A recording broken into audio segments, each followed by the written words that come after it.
morning. Welcome to Conversations with Anasa. Okay, there's still a bit of connecting going on, so we'll wait a minute. Great. Okay, so I'm going to start the meditation this morning with a couple of mantras just to set the energy. So they're mantras that I do every day. And so I'll just say them and then we'll start the meditation after that. Om Gum Ganapatiye Namaha. Om Gum Ganapatiye Namaha. Om Gum Ganapatiye Namaha.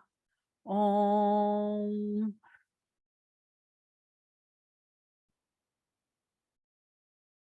Triambakam yijamahe sugandim pushtivartanam orvarukamiva bandhana mrityur mukshivamamrutata. Om Triambakam yijamahe sugandim pushtivartanam orvarukamiva bandhana mrityur mukshivamamrutata. Om Triambakam yijamahe sugandim pushtivartanam orvarukamiva bandhana mrityur mukshivamamrutata.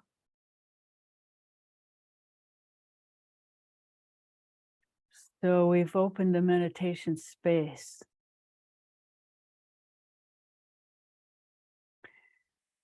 Now with a deep breath in, take your attention just below your belly button.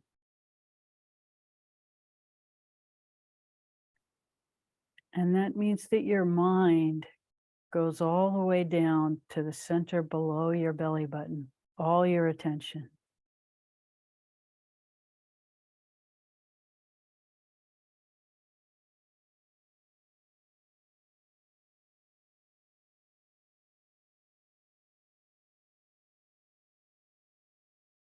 And now drop your attention all the way to the center of the earth.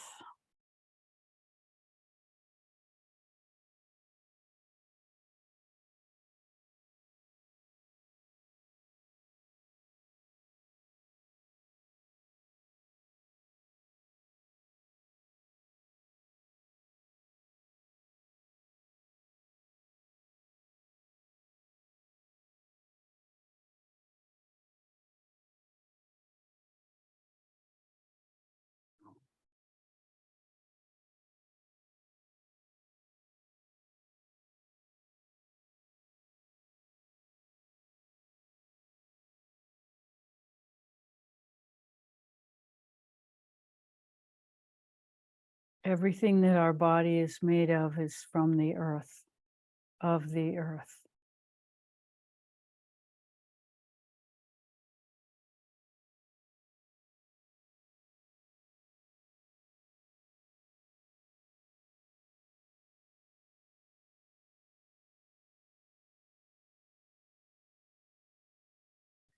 When you're ready, gently allow your attention to come up to the tip of your tailbone, really the base of your spine. This is the base energy. Breathe into that space and hold your attention there.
Now allow your attention to come up to your heart center.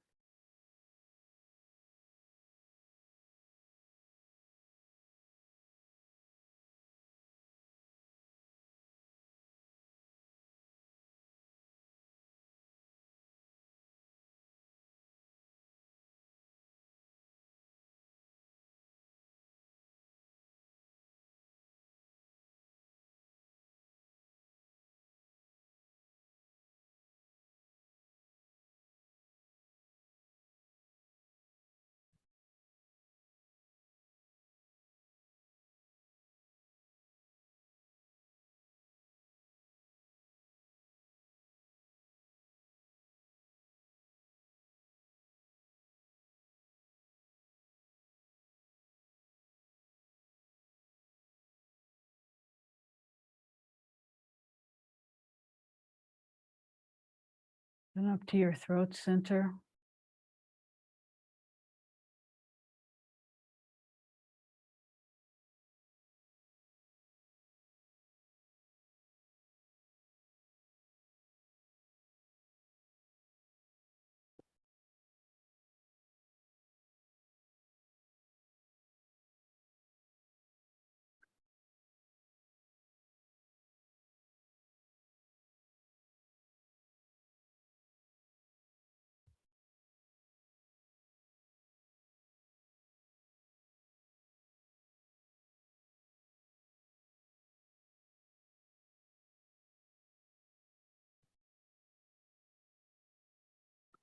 Then allow your attention to rise up to your third eye.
Now allow the energy to rise out the top of your head.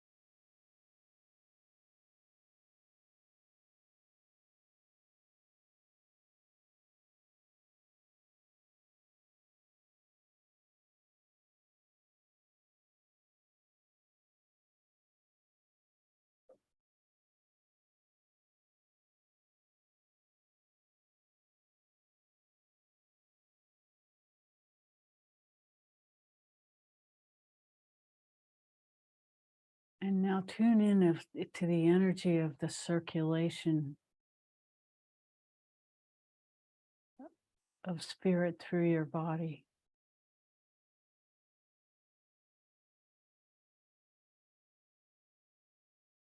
In the central channel.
And now holding your attention inside, allow yourself to open your eyes,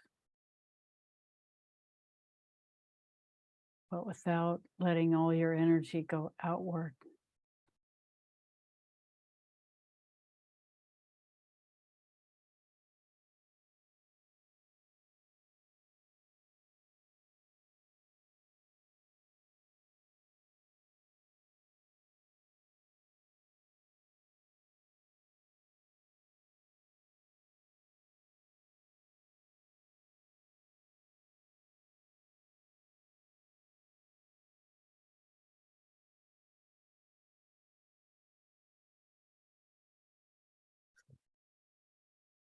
So we're going to say a few words this morning about mantra, because as time goes on and our practice is getting deeper, it's becoming increasingly the experience that mantra can pave a path deeply within us to opening and allowing our spiritual body to function.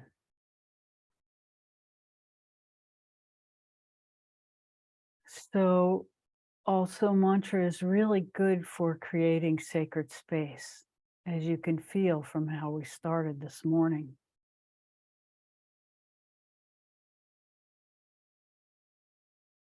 So the mantra that was said this morning is a mantra for enlightenment. And it's fairly long, but not so complicated to learn if you take your time and say it slowly and gradually work into it. We're not saying that everybody should do that or that that's a starting place. The starting place for mantra is, something simple and short that you do 108 times. That takes about 10 or 15 minutes.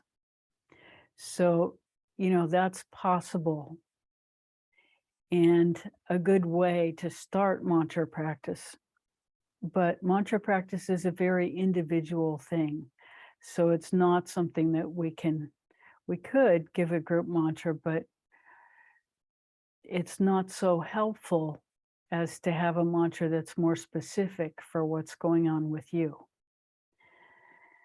So we'll leave it at that for now. The way to make that happen is to do a private appointment to really look at things and talk about what's going on. And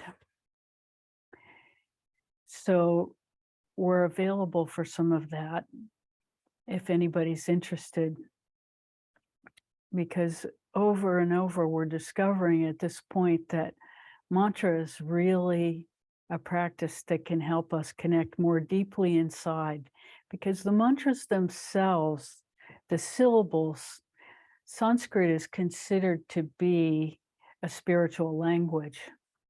And so when you say those syllables, there's a natural resonance with all our body parts, and especially the water in our bodies with mantra. And so it can take us directly into an experience that we might not otherwise be able to access. And so in practicing a mantra over time, the formula is always depth over time. So you don't have to spend a lot of time doing it, but doing a mantra every day for a few minutes can begin to awaken something inside you. But it's important that the mantra be personal. So that's all we'll say for now about that. But we wanted to talk about it because the experiences that we're having and people close to us as they practice mantra, it's quite amazing. It can cut through years and years of meditation that we would spend sort of unwinding things. Well, if you go right to the energy itself, it sort of opens it, and then whatever it needs in you that needs more love becomes more obvious. And so it's easier to get to in that way. That's what we're discovering. Or sometimes the mantra itself just awakens this love, depending on which and who and how you practice. But it's powerful practice, and we want to make it available. So how may we serve you today? We welcome your questions. We're so happy to see everybody.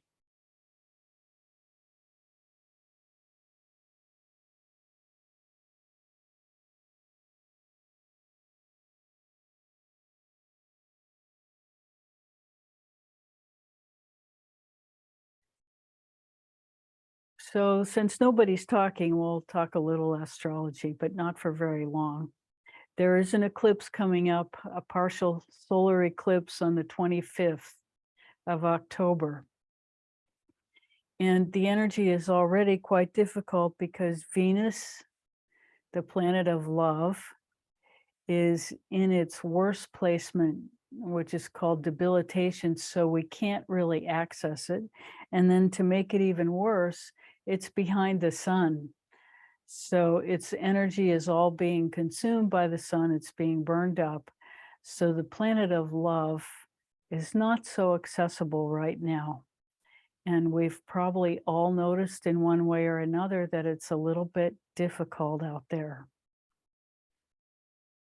And so that's one explanation for why things are feeling sort of, the eclipse makes things feel like the energy is just closing in and it's a little bit dark.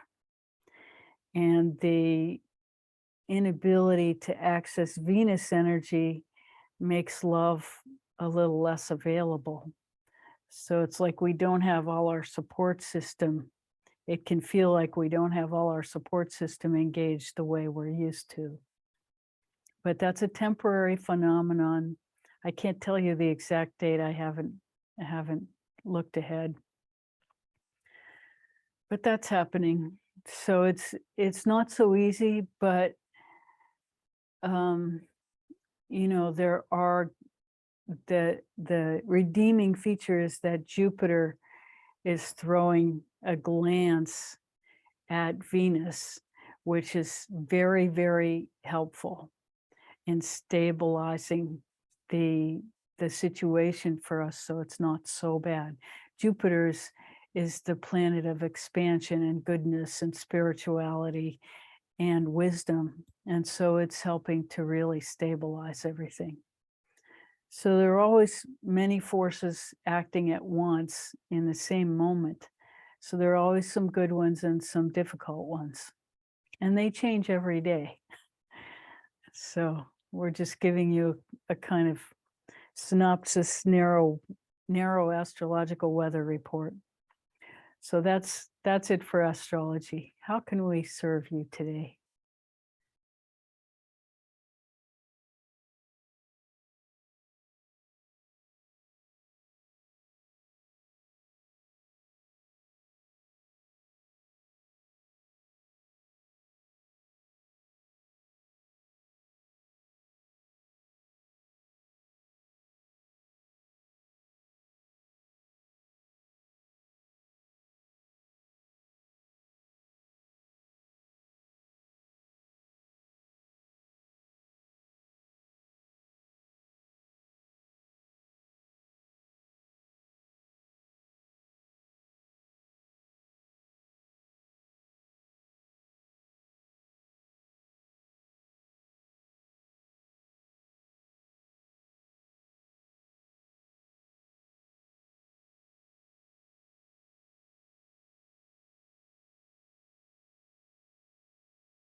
So I'll say one more thing, and that is that as we suspected, and the reason we started doing astrology is because we suspected that being aligned with the planetary energies, knowing about them and feeling into them would allow us to see that not everything that happens in our life is personal. There's a kind of detachment that you can cultivate because you know that the planet of love is not really available. So when it turns out that you're not feeling like you're getting enough love from the people around you, it's not that there's anything wrong with them, it's that nobody can access that in with the ease that it's usually available. And so when you know that, then you don't take it personally that, you know, your intimate relationships have gotten a little bit crunchy. And you can say, you know, you can actually share in the experience of, oh, this is a little bit difficult. You know, how can we support each other through it instead of, you know, grumbling that the other person isn't keeping up their end of the deal, which is what it feels like. So it's helpful in that way. You can get a little bit of spiritual detachment from your emotional experience because you have a little more idea of where it's coming from.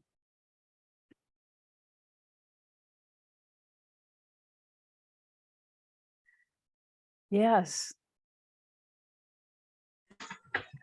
In this case that you're speaking of, is it possible to intentionally balance? absolutely. That's what the awareness gives you the possibility of doing.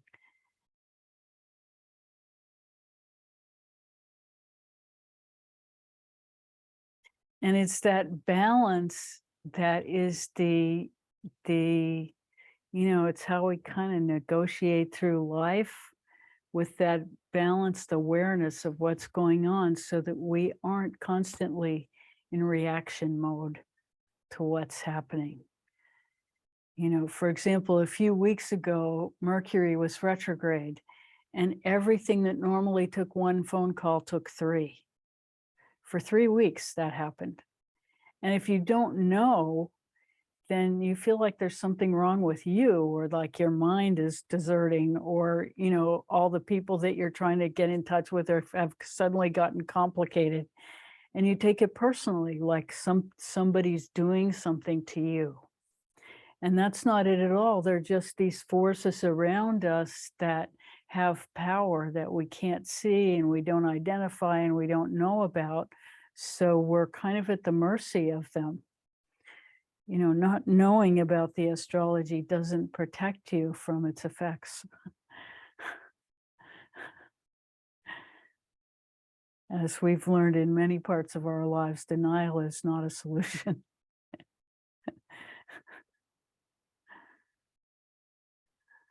Although it's tempting. We're with you on that.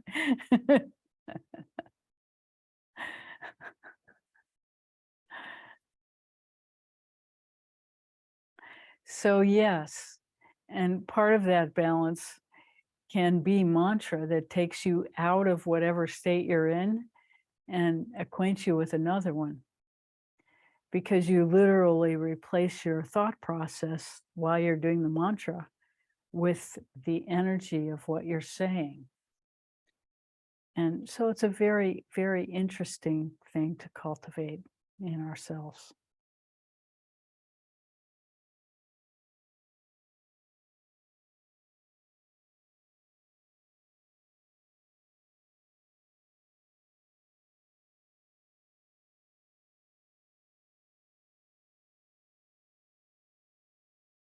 But all of this, any of this information that we've said, it doesn't replace meditation.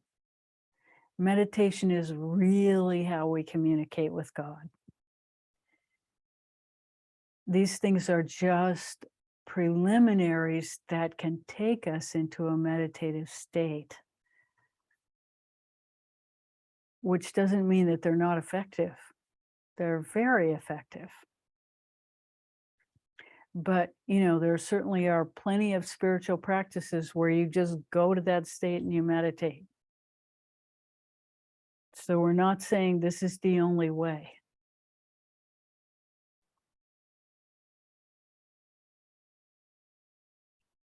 So sort of what we advocate is practicing every kind of which way. Because if you can just go there today, just go there. You don't have to do anything else. Just be at peace.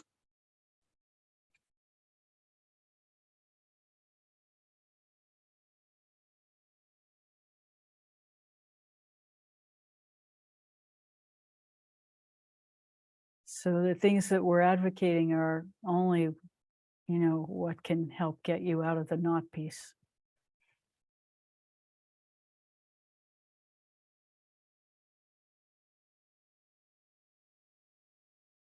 But the real thing is the internal experience.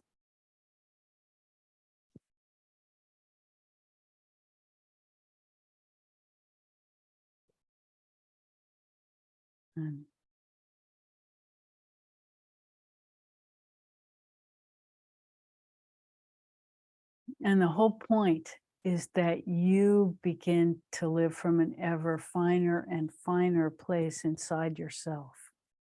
That's what it's about. And so we're trying to share that with you because it's hard to cultivate an experience you haven't had.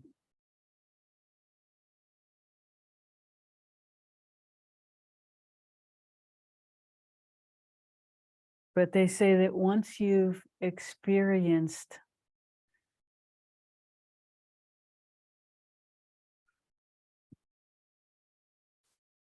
deep spiritual energy, you never forget it. And you become a slave to that for the rest of your life. Because it's amazing.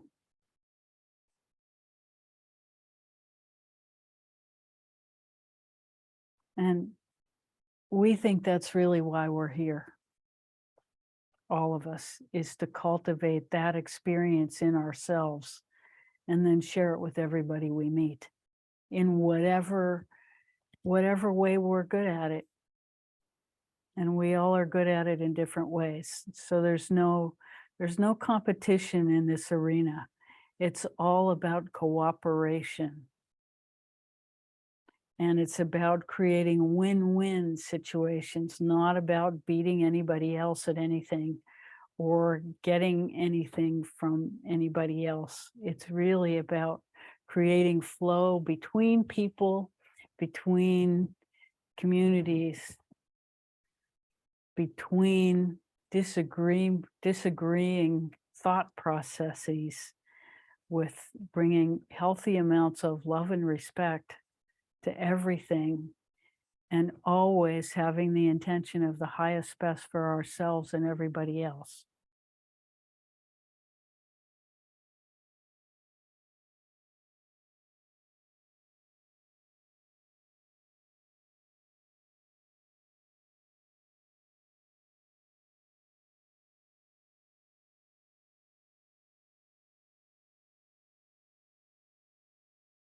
And the real practice is meditation. But these other things can help us get there quicker.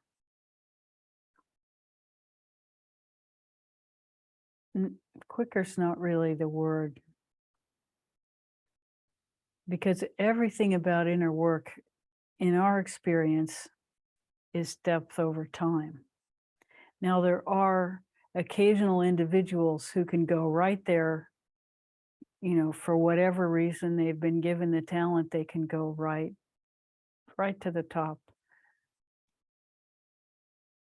We're not one of those people. And so after years and years of experience, we have helpful things to say. But at the end of the day, it's not about anything that comes out of our mouth. It's about your experience.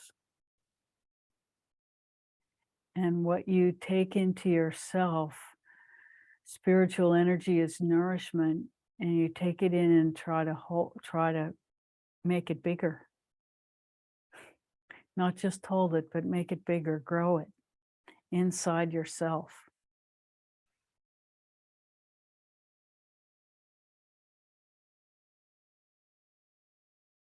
Because the true measure of any spiritual practice is that we do it.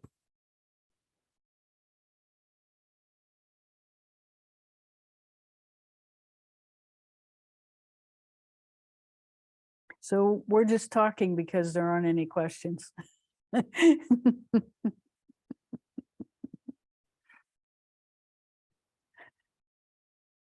Yes.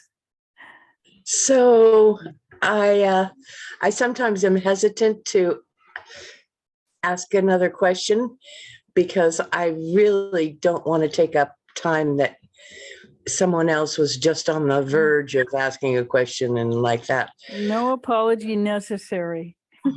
Okay. I mean, I ask a lot of questions, that's for sure. The only way you learn is by asking. It's really important to ask if you don't understand. Right. Well, here's what I have not been understanding for a long time, actually. And that's the principle that your inner world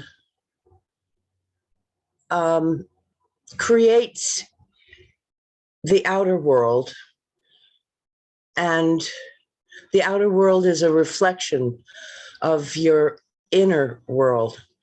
And I have a judgment about how the outer world is doing, and it's not good. And I'm wondering about responsibility and cause and effect and that sort of thing.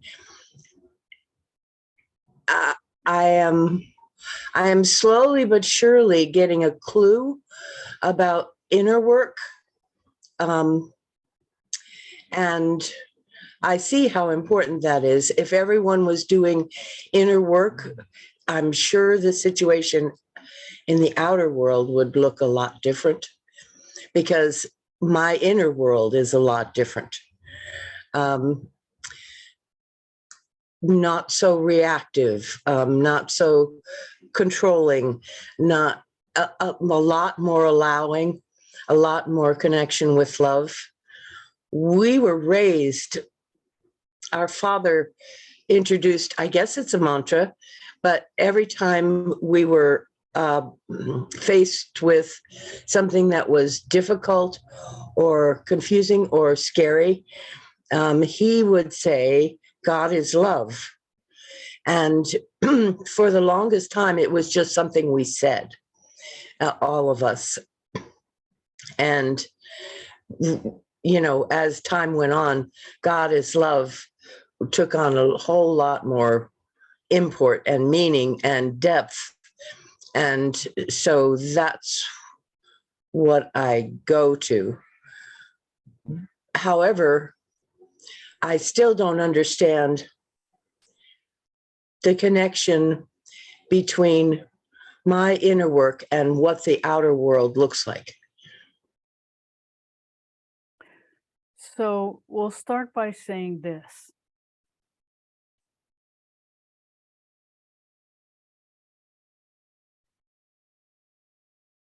And this is what one of my teachers used to always say. We see the world the way we are.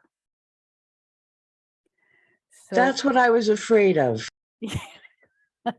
well, and it's true for all of us. So it's helpful to look at what we're seeing, because what we tend to want to reject is what we tend to want to reject inside ourselves as well. Like evil and war and oppression and, you know. Well, these things are there. And, you know, evil is not to be denied. With all parts are welcome. We have to embrace all parts, and usually evil is a reflection of denial somewhere.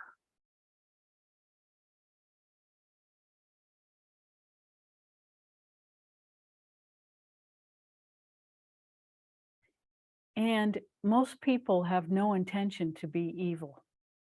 There is the rare person who, you know, vengeance vengeance can happen even to good people. The energy can get distorted into victim energy and um,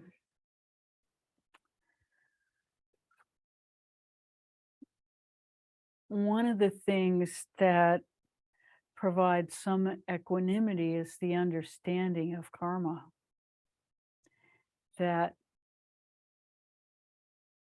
karma and inertia are two principles that kind of go together, because once a karma is set in motion, and you can look there, well, in the Vedas there are three kinds of, there are more, but there are three main kinds of karma. There's karma that we carry with us, that we've carried for many lifetimes. And then there's the karma that we're willing to meet this life. And then there's the karma that is being created for our next life out of what's happening in this life. So those are sort of the three ways of looking at it. So one of the things that creates great relief is to understand that when bad things happen to good people, generally it's because of something that happened in a past life. And see, we don't really get to know about what happened in our past lives, except by that kind of experience. Like something happens that we know we totally did nothing to deserve. We can say, oh, well, that must be a karmic thing that just played itself out. It's very helpful to have that view, because then you don't have to blame anybody else. You can always take responsibility for what happens, because as soon as you go into victim mode, which is what blaming someone else does, as soon as you do that, you've abdicated responsibility for your life. So if you can just drop any reaction to a bad experience and say, well, that happened because of something that I did in the past. I can't exactly draw the line from A to Z to explain it, but I can understand that it's possible that I did some things without knowing, that I have no knowledge of, that is payment for, and you can just go, okay, paid. And you don't have to walk away with this heaviness like somebody did something to you, because usually things are not malicious, they just happen. Like I have had, as a medical doctor, patients who had as many as 6 car accidents in 3 years. Now, why would that happen to a person, that they would attract one car accident after another?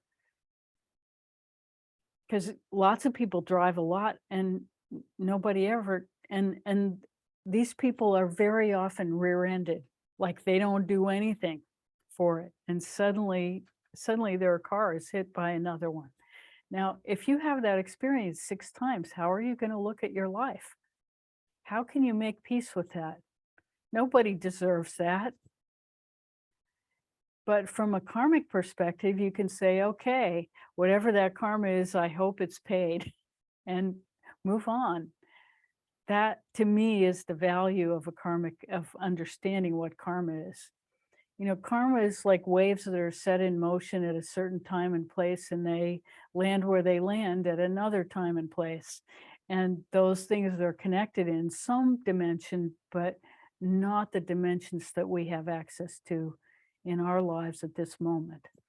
So we can sort of assume that there's some connection and let go of it. We don't have to know exactly what caused that to happen to be able to free ourselves from the results of it. And saying it was karmic is a convenient way to end the discussion and move on. And it in the big picture, it's correct. In the little picture, there may be some variation in there, but in terms of the result in our life of having that perspective, it really allows us to keep the flow going no matter what happens.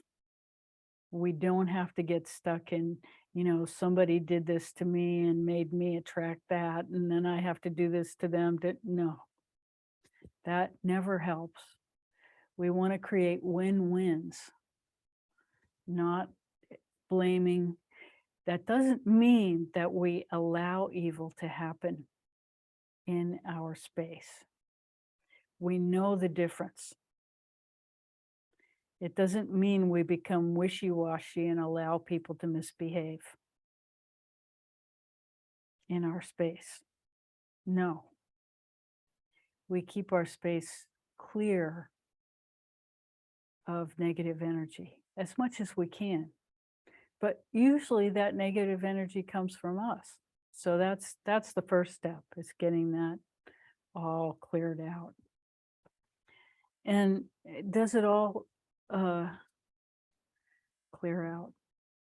It gets lighter and lighter over time. Many people on this call have already experienced that. When you do inner work, your perspective starts to get bigger. Your inner experience starts to get more flow to it. So we aren't stuck with the constipation of all the unworked experience that we've accumulated in our lives that we haven't been able to slough off in our own spiritual growth.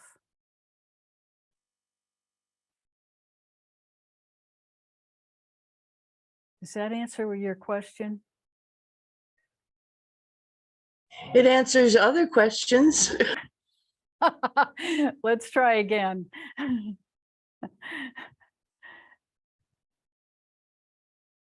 Should I state my question again? Is that what you're saying? Yes, if we didn't answer it, say it again.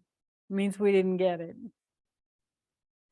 Well, I'm not sure you didn't answer it, but the question was about your inner work and state and being reflected in the outer world. What you see is what you are.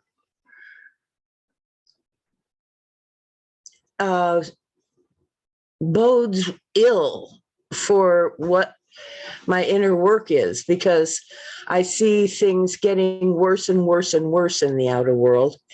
And I don't know what the actual connection is. I know that it wouldn't help if I stopped doing my inner work. I wouldn't be able to respond to the outer world. So they're kind of independent, but the connection of seeing out of outside yourself what you are inside really disturbs me, because, well, I don't know how to respond to that. I see things getting worse and worse and is You're that a talking function about of my saying? You're talking See? about the destruction of the planet. Yes, that's the first thing. And Overpopulation, wars, injustice, autocracy, all the things that are happening or seem to be happening.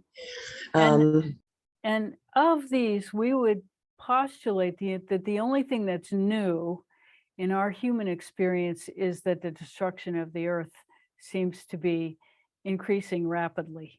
I agree.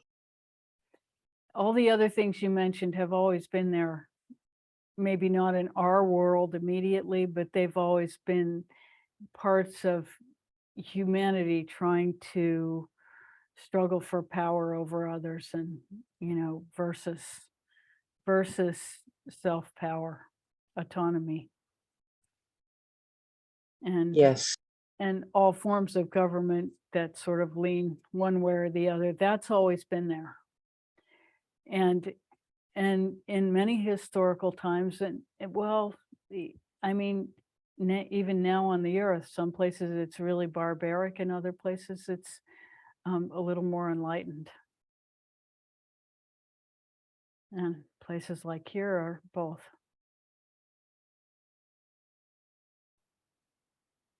But in terms of what we're talking about is we see the world the way we are. When one reacts to the lack of availability of love in this moment from the stars, when one feels that as betrayal by those around us, that's us seeing the world the way we are. But if we understand that there are various forces that are encouraging us to have that experience, to bring, and the only reason we have any experience in the big picture is so we can bring more love to ourselves to heal our own negativity. Can you imagine if everyone in this world regarded their negative experience as something to heal in themselves, how the world would change?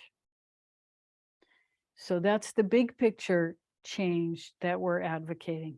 The small picture personal change that we're advocating is that you view whatever negativity you actually experience in your own life as a gift to release that pattern within yourself that usually judges ourselves as failure when negative things happen.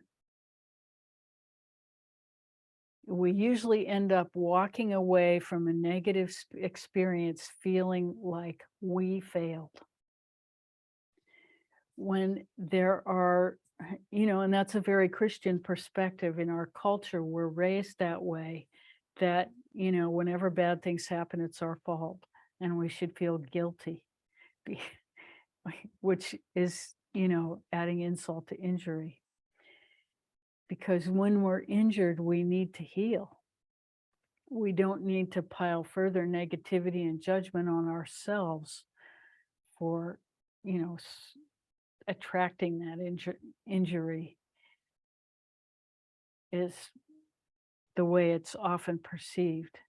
So instead of that perspective, if we regard our injury as something to be loved into harmony in ourselves, and then what will happen is we notice that there's an expansion of energy available because we've dropped the negativity about that particular aspect. And suddenly something else becomes available to us that's new. So that's the process of personal evolution that we just described, and the way out of this feeling that we're spiraling downwards. And yes, it's quite possible that the planet is spiraling downwards to a non-returnable, non-refundable place. This is possible. We all die, planets die. We don't have any idea what the real big picture is in terms of the survival of the Earth. That's not something that is within our spectrum of experience to have any idea that it's part of a natural life cycle. It's quite possible that it is, and that it has, true and unrelated to what we've done, that what we've done has contributed, maybe sped it up, but maybe this is a natural process that happens anyway. Have we ever seen a system that doesn't die? Have we ever seen life that doesn't die? So why would the planetary systems be any different?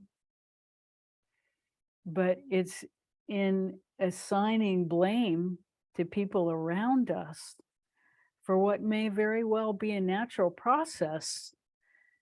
Same thing with governments. They live and die.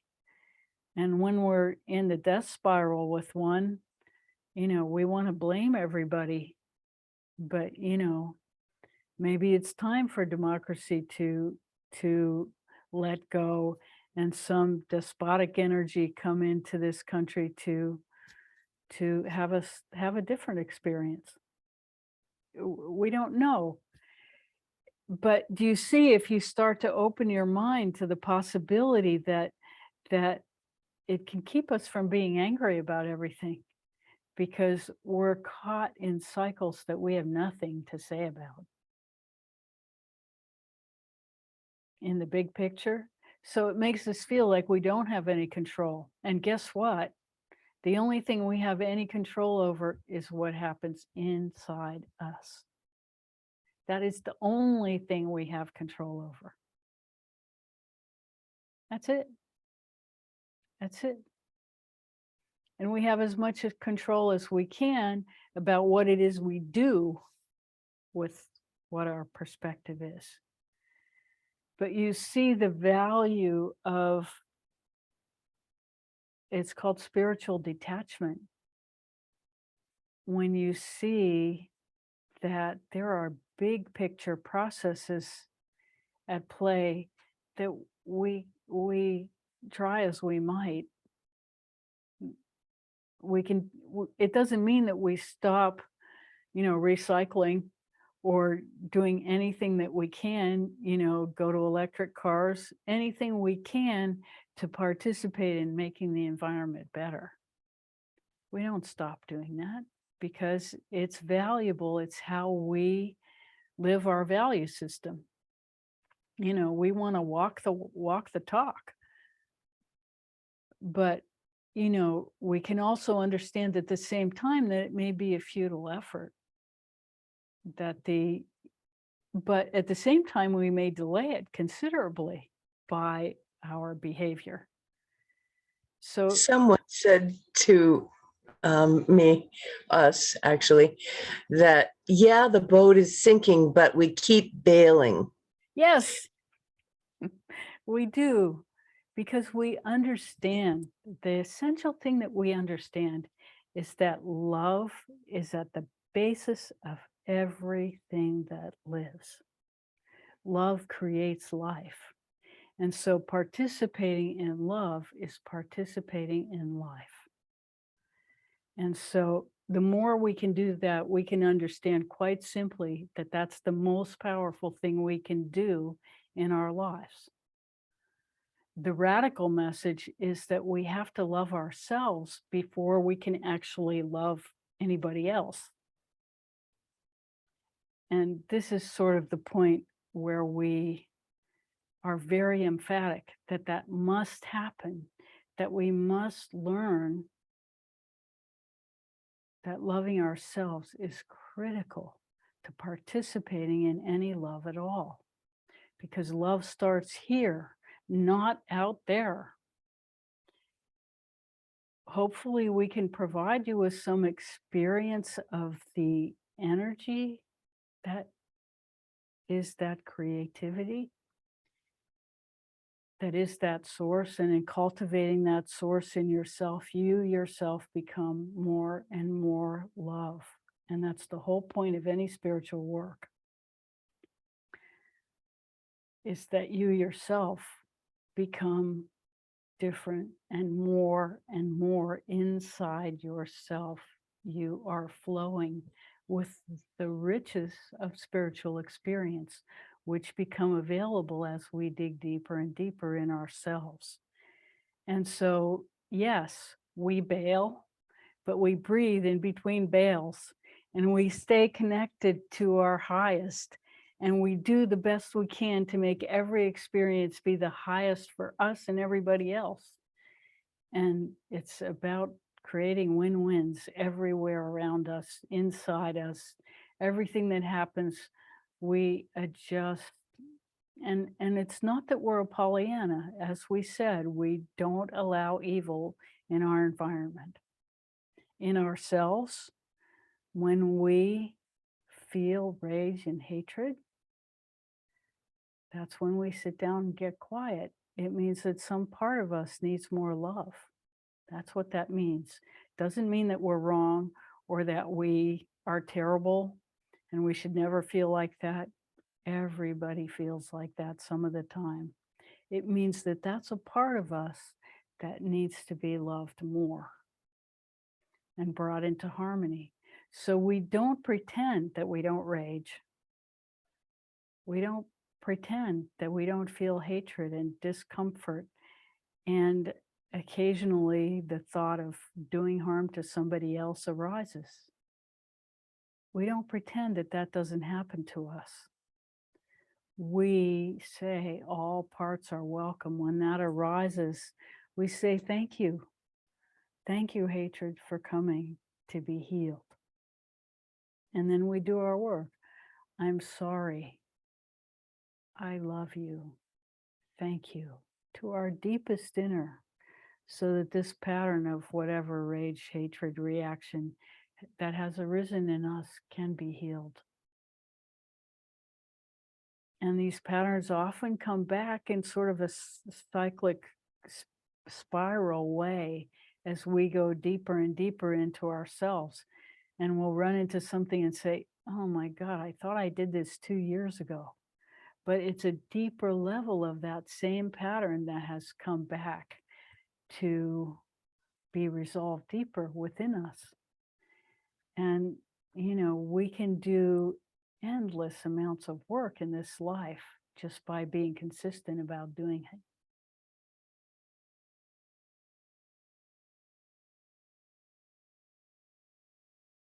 Did that get the answer to your question? Yeah, that sort of encompassed it. We saw a NOVA program called The Age of Stars, Aha. and it illustrated that the whole cosmos is dying. I mean, there are new things being born, but like our sun is dying. And so what you said about things have their lifespan, and the earth may be in its decline, but so am I. So that sort of rings true. I'm on the outer edge of my existence myself. And so it's coming to terms with that and allowing that the planet might be going through that too. I've been so resistant to the idea that the planet is being harmed by us people. But, it may be its time or something. I don't know. That part I can't know really. But I do know that all things die. So that corresponds with my inner experience of my own life. And the other thing is that as human beings, we have a limited range of information available to us. Now, as human beings alive in this moment, we have access to so much information in a given day but whether or not it's information that really helps us is an important thing to look at every once in a while, because we are so inundated with information that if we don't take regular time to do our inner work, to actually look at a bigger perspective, if we stay in that narrow, this big focus or this big focus, then there's two things that happen. One is that when we are engaged with an electronic device, our energy is actually inside that device because that's where our attention is. And so our attention leaves our body when we go to an external source. Now, one of the amazing things that we've discovered because of the pandemic is that energy can flow through these devices. We can actually feel energy like spiritual energy. You can feel a nasa through this device. How amazing is that? That's like, whoa, who knew? So real communication that's what we call real communication, is possible through these devices, but not the way they're used most of the time. Most of the time, our energy is outside of ourselves, which means our energy is outside of our body. And many people who spend hours in front of the computer, they come back to their body after not moving for 3 hours, and they have no idea what happened to their body during that time.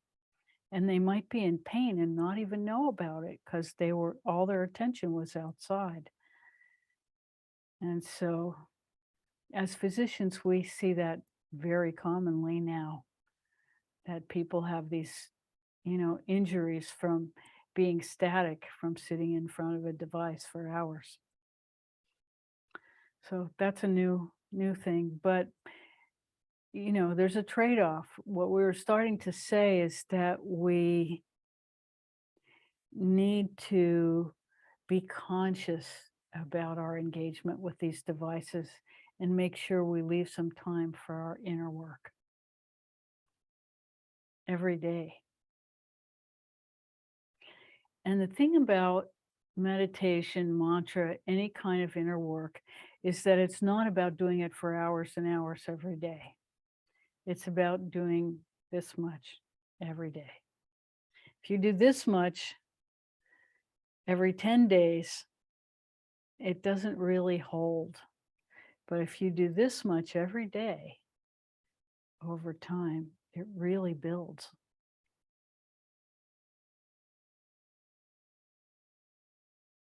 Thank you. You are so welcome. Thank you for the questions. We welcome your participation.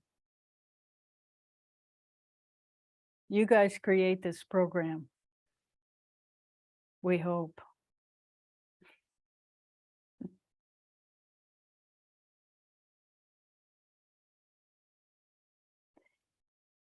How may we serve further? Yes. I just wanted to say that everything that you say answers a question that I haven't even formulated most of the time, or have started to formulate, but don't really know how to put into words. But it's always there. It's always right on the mark for me. So I really wanted to say that. And the other thing is, I had a dream the other night where somebody really close to me, a lot of time, my dreams have been just all over the map, but somebody really close to me and I were going through things. And it was probably my mom's things because we are doing that. But it was just this, we were having a fine time. We were getting along. And then all of a sudden, this person got really angry at me. And I was thinking, what did I say? Did I just say something, or did I do something that was, taken the wrong way? But I didn't say that. I said, what did I do wrong? And so I woke up feeling like I did something wrong, but I let it go for a while and I realized that, and then other people started getting mad at me because of whatever it was that I did that I didn't know I did. So I realized a realization was that it was a misunderstanding. It was literally a misunderstanding, that this person misunderstood whatever it was that I was intending to say. And then I realized that I bet that's a lot of what's going on in the world too. Yes. And this is sort of what we meant by we see the world the way we are. Because when those misunderstandings happen and we go to self-rejection, what have we just done? Right. We've internalized a miscommunication as something bad that we put on ourselves. Right. Needless.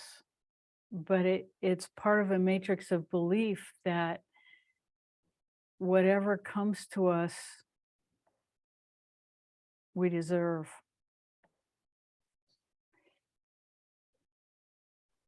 And so there's this balance between, if you can just say, oh, well, maybe I did deserve that because of something I did that I don't know about, and drop it, that's the best.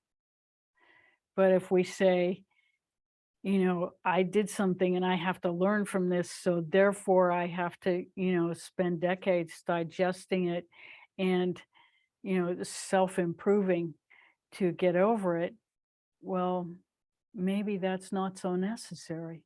maybe we could just go, oh, well, that happened, and I'm going to make the best of it from here on, and give everybody the benefit of the doubt that it was a misunderstanding. And if I have a chance to right it along the way, I will. And give yourself the benefit of the doubt that you didn't do anything wrong, because you don't know that you did anything wrong. There's one thing when you know you did something wrong, and then you can try to make it right. But if you don't know what you did, then you can give yourself the benefit of the doubt and not beat yourself up because you don't know what you did. Because where does that go? That doesn't go anywhere good. But if you can drop it and be a little bit light, the next time you're with that person, you can watch for an opportunity to get some clarity. I felt like something strange happened the last time we were together, and I didn't feel quite right about it, but I don't know what it was. Did you have any experience like that? And because this is somebody fairly close, so you already have that flow with that, you can have that conversation. We're assuming that. Does that make any sense? Yes, it does. Yep. And thank you for sharing. That's right on. Thank you.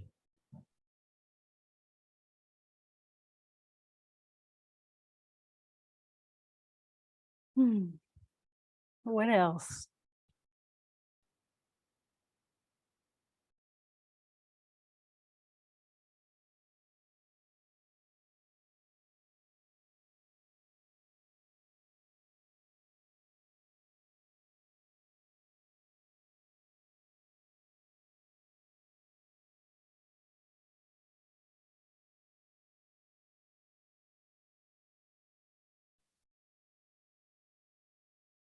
Yes.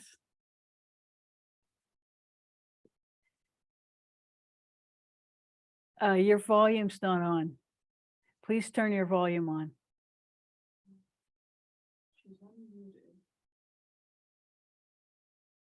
Maybe your volume's not up. She might be on a double mute with her headset and her system. Is your headset muted?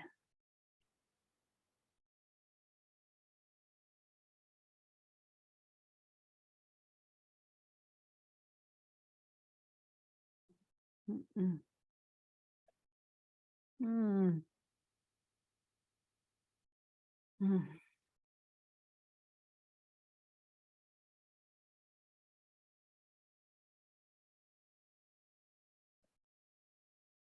Go ahead and talk. Did that change it? She said she's gonna type it. Oh, great.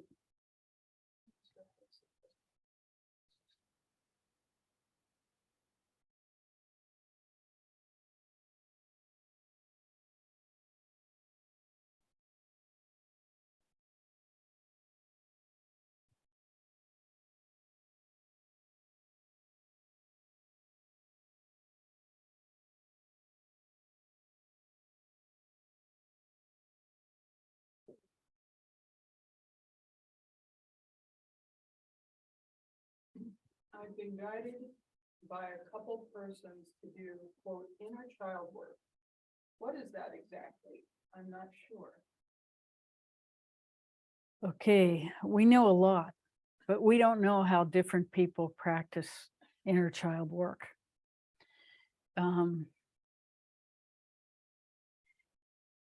Inner child work is invaluable when it is about, go ahead. In regards to dealing with difficulties ongoing. Yeah. Inner child work is invaluable in loving ourselves and all the things that happened to us when we were young into harmony. It can get very labor intensive and take a long time if it's only about talking. Because, we can say anything and kind of push things around in the same level without really getting deep within ourselves. And sometimes that's what happens with various kinds of therapy, that it becomes a kind of entertainment for people.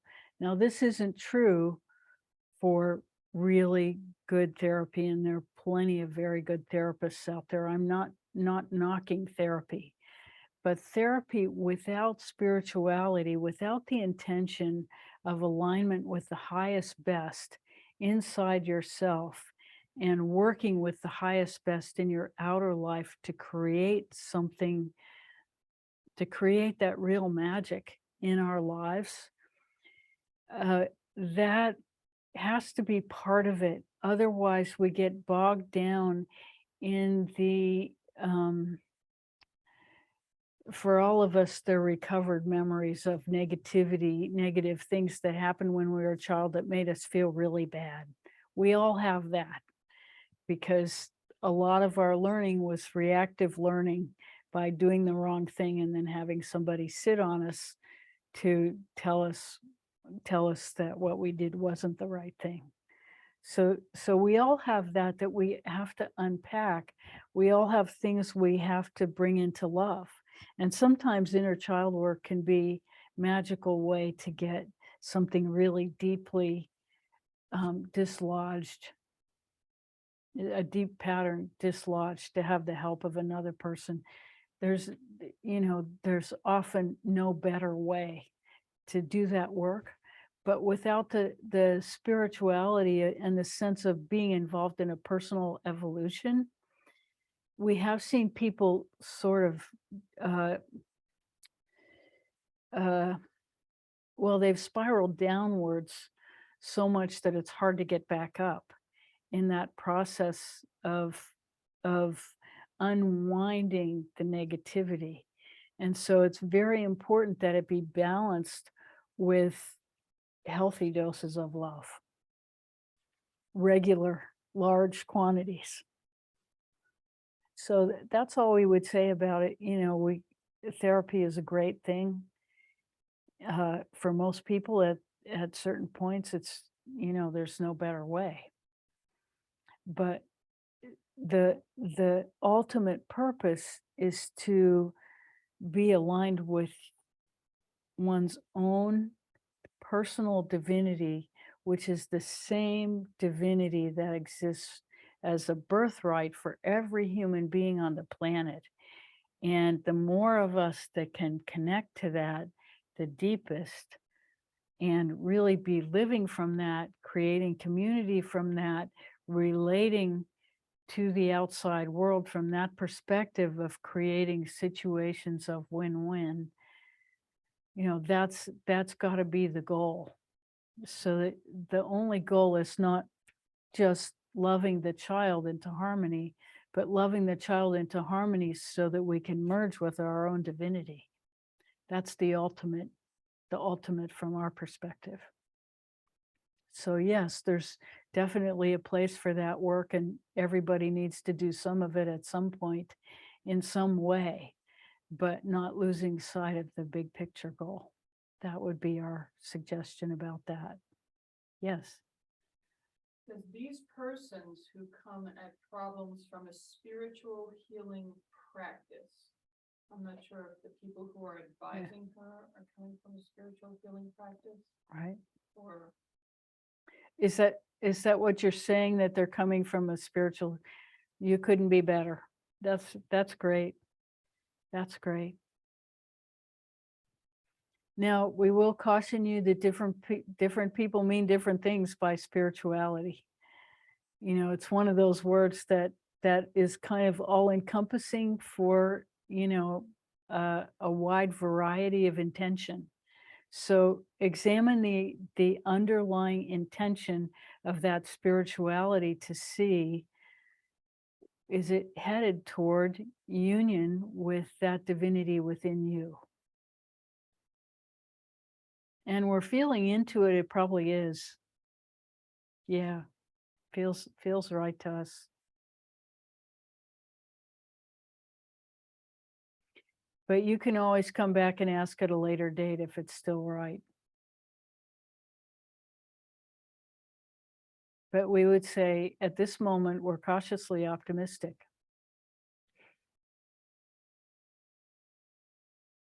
And that's purely intuitive. It's not based on any objective data.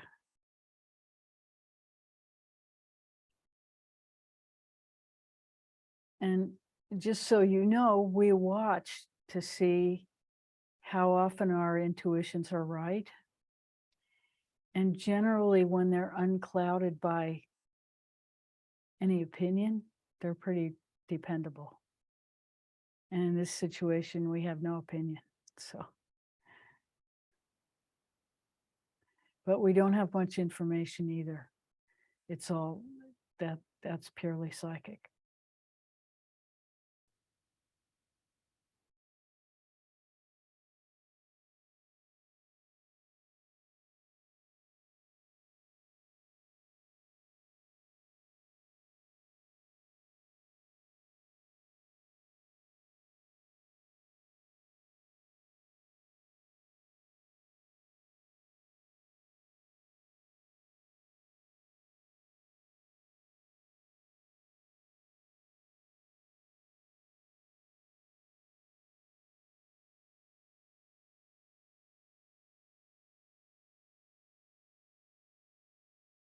So we're getting to the meditation time again.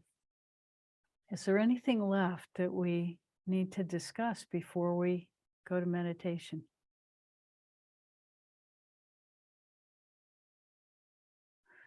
Okay, then let's take our attention inside.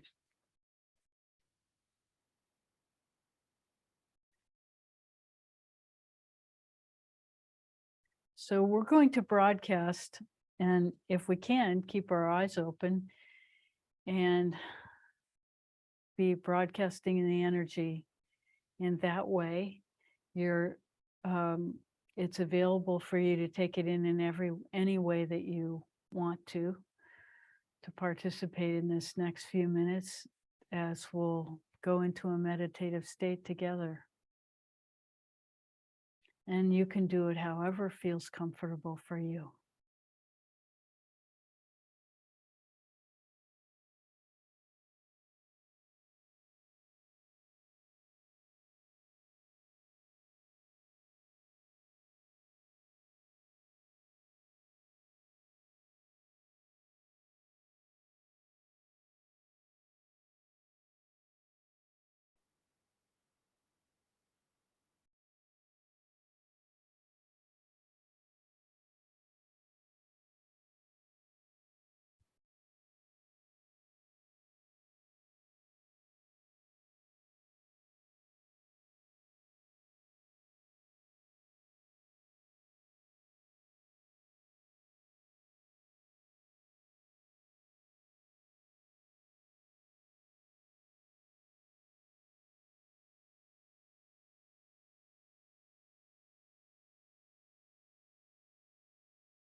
Om Triambakam Yajamahe Sugandim Pushtivartanam Urva Rukamiva Bandhana Mrityur Mukshi Vamamritata. Om Triambakam Yajamahe Sugandim Pushtivartanam Urva Rukamiva Bandhana Mrityur Mukshi Vamamritata. Om Triambakam Yajamahe Sugandim Pushtivartanam Urva Rukamiva Bandhana Mrityur Mukshi Vamamritata. Om Shanti Shanti Shanti.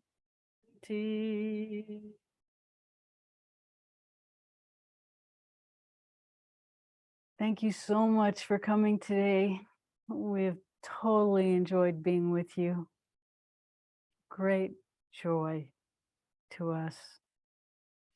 So much love to you. Bye for now, friends. Till next week.